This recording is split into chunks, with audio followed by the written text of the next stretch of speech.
are your excuses your life crutch, right? And what I mean by that very specifically is people go through life and they're dealt a hand. I totally understand, right? Like some hands are good, some hands are bad. Um, some hands are kind of in the middle, or maybe this is good and this is not so good. And they hold on to something because it's comfort, right? Like for example, let's just say you were born with genetics that are more predisposition to being overweight. And your whole life, maybe your family's overweight, so they don't say anything to you. People can tell you're overweight, so they don't say anything to you. And then as soon as maybe somebody might say something to you, you might say, well, yeah, I'm a little bit bigger, but like that's my genetics. And then somebody gives you bias and they go, oh no, I totally understand. Right. Instead of having you take responsibility and be like, I do have genetics where I am a little bit bigger. But because of that, I'm probably just going to have to work harder.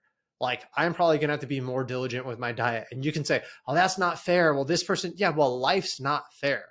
You know what I mean? Like you're dealt the cards you're dealt, period. Some people are born good looking. Some people are born super ugly. Some people are born in extreme poverty in third world countries. Some people are born in middle class in America. Like I'm not saying there's this isn't even like a moral dilemma. This is just facts. Like we would all agree that that's true. And so the only thing though, is I talk to people all year long, all throughout the year, January to December, that have tons of excuses. And these are the four that I hear, right? Age, money, time, and genetics. Now I'll keep talking about genetics because this one's big. Okay. People will say, well, you don't know my body. Sweet. I don't know your body. You should know your body more than anybody else. So if you can't get results on your own, are you gonna just blame your genetics? And I'm not talking about the 0.00001% of people that have an extreme medical condition where they absolutely they could still lose weight, but it's extremely hard for them. I'm talking about general people that just be like, I'm bigger boned or my whole family's fat. But if you look at your whole family's lifestyle, do they go to the gym 4 to 5 days a week? Do they track their nutrition? Do they eat a high protein diet? Do they get on cardio and do they do their mobility? And no, they don't do any of that stuff, right? So the problem is we have bad genetics and then we play on it, right? We like put the crutch up. We're like, put it underneath my arm, man. Let's go.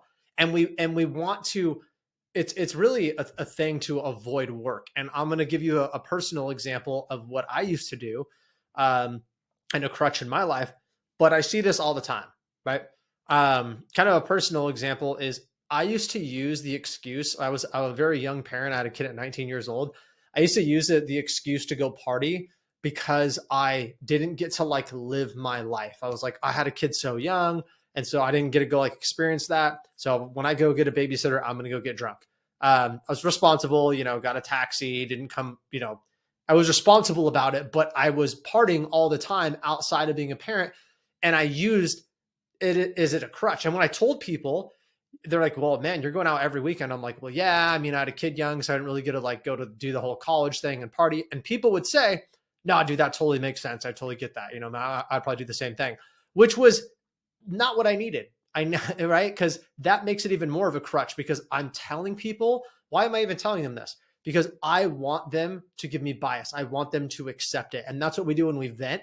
Nobody vents to a friend mostly and then wants the friend to disagree. We actually look for agreement.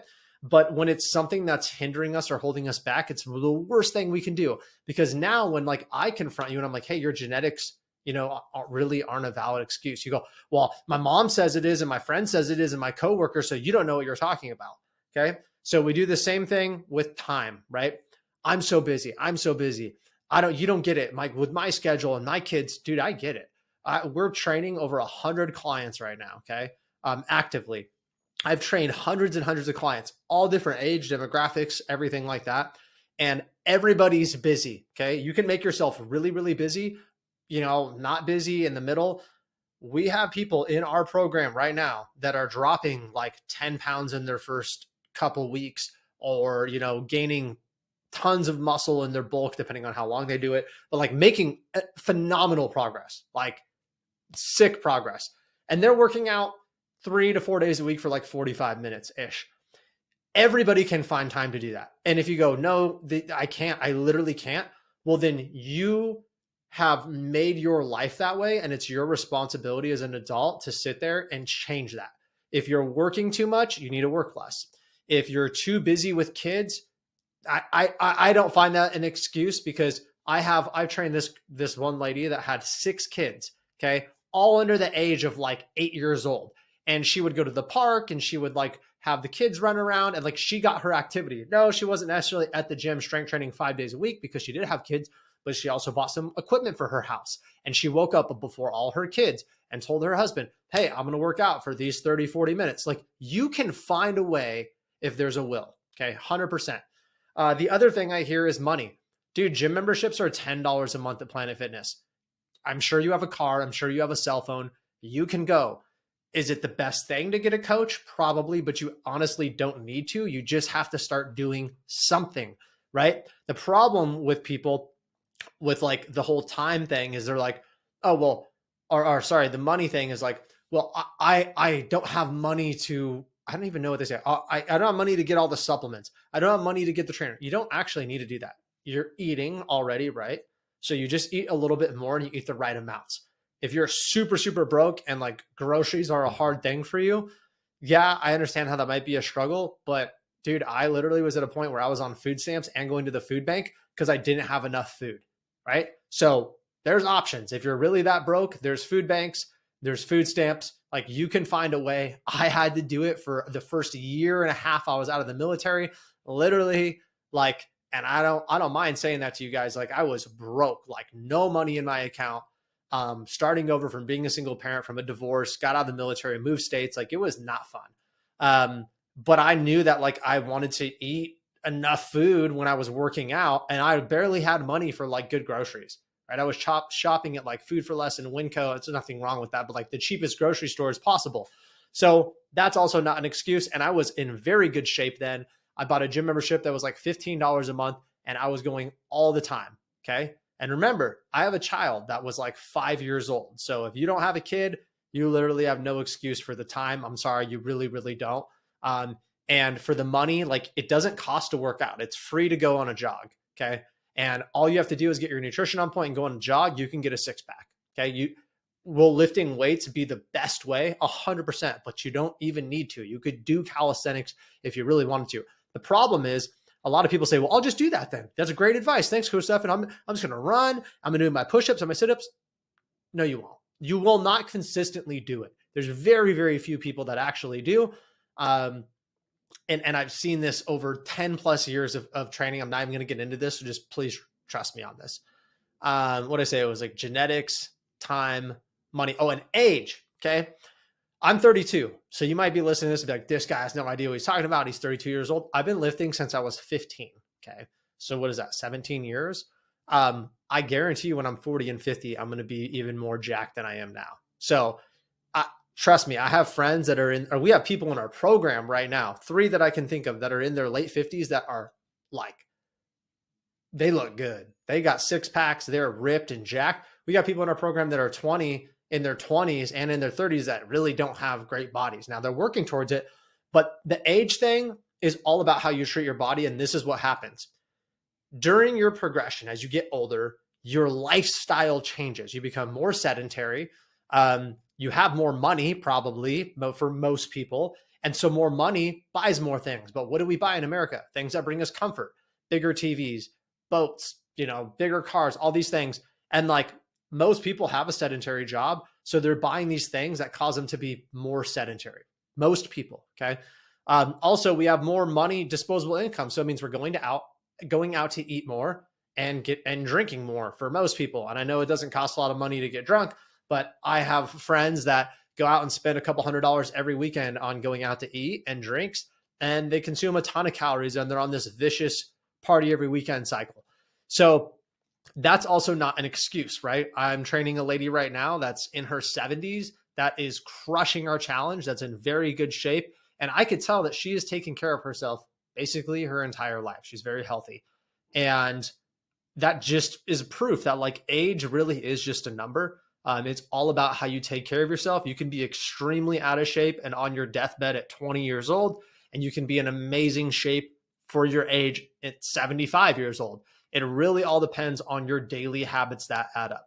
So, you know, I know you guys hear this a lot, but you really need to think like, am I using my genetics as a crutch?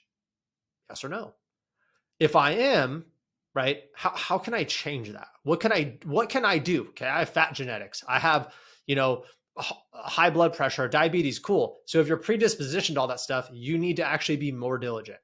Money, dude, I've been broke as a joke, literally thousands of dollars in debt, $300 in my account, basically nothing in my savings multiple times in my life, right? When I was younger, I wasn't great at money. I was a spender. I'm still a spender, but I make a lot more money now. So, it's not my strongest suit, but I'm way more responsible financially. But I've been super, super broke.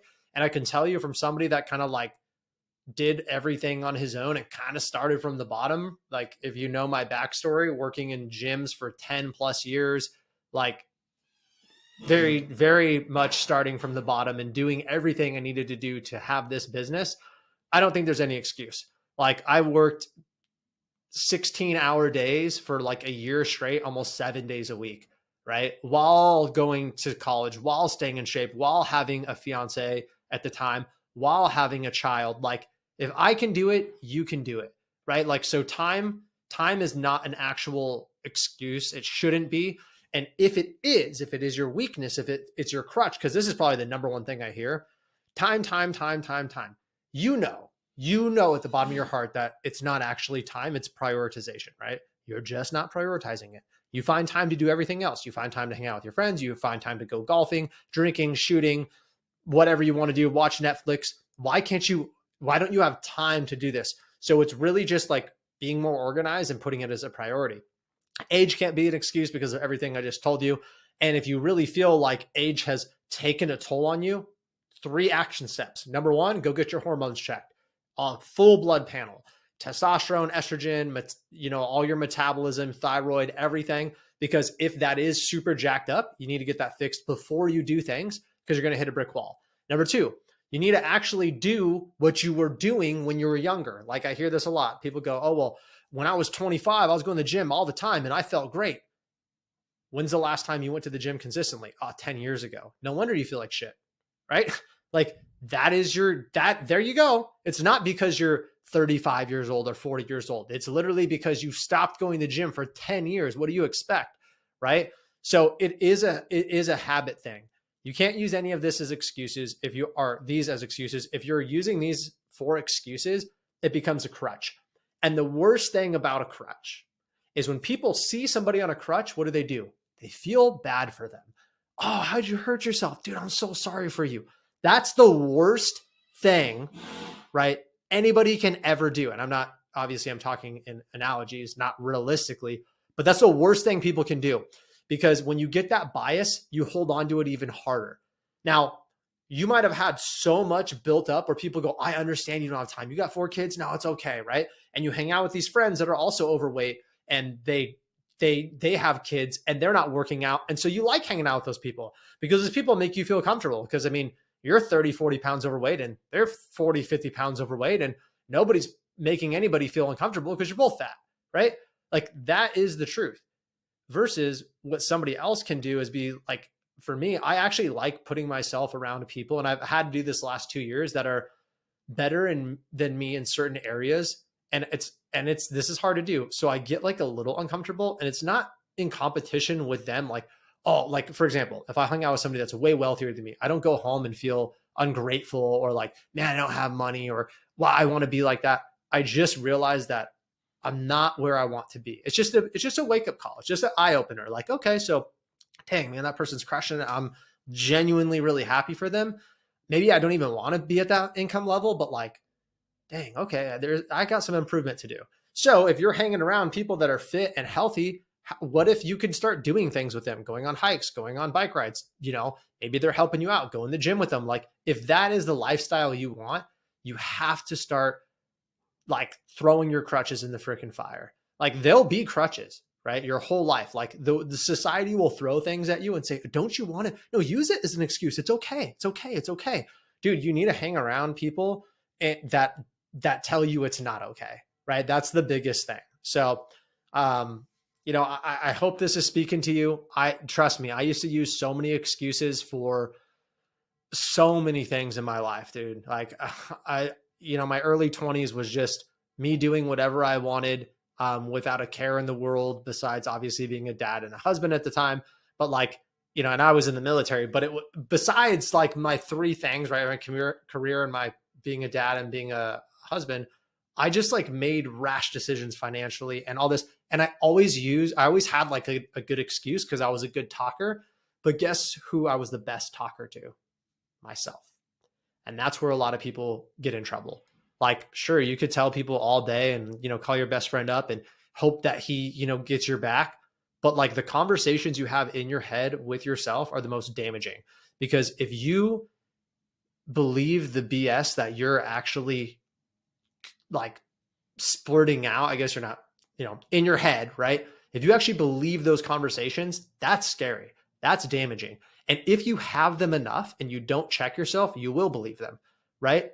And we see this in society when people go, oh, they're obsessive compulsive liars, or there's this. How is that even possible? Well, if you just tell yourself a story enough times over and over and over and over again, you'll buy into it so much that why would you take action? I mean, you're just fat. You'll be fat your whole life. Those are your genetics. I mean, what are you going to do about it? Right? Instead of the other person that you see, I mean, go look on social media, tons and huge transformations. These overweight people that their whole family's overweight and they lost 300 pounds. How? Well, they literally stopped using a crutch. They go, I don't really care what everybody else is saying. I know that I want to change my body, so I'm changing it. Whether I have to go to the gym more, whether I have to track my food more diligently, like it doesn't matter what it takes. I'm going to do it. That mindset will get you through literally anything. And I've seen people overcome the barriers of age and genetics and money and time over and over and over again. There's people that are actively doing it in our program right now that are crushing it. So what I want you to do, if you feel like this resonated with you, is I want you to message me the word transformation. When you message me that, I want to chat with you. I want to just know a little bit about your fitness journey and where you are to see if we can even help you, because you probably need a little bit of mindset work and somebody to identify what those crutches are, but also give you action steps on how to fix them. So if you feel like this resonated with you, message me transformation. I will start a conversation with you, and I'd love to see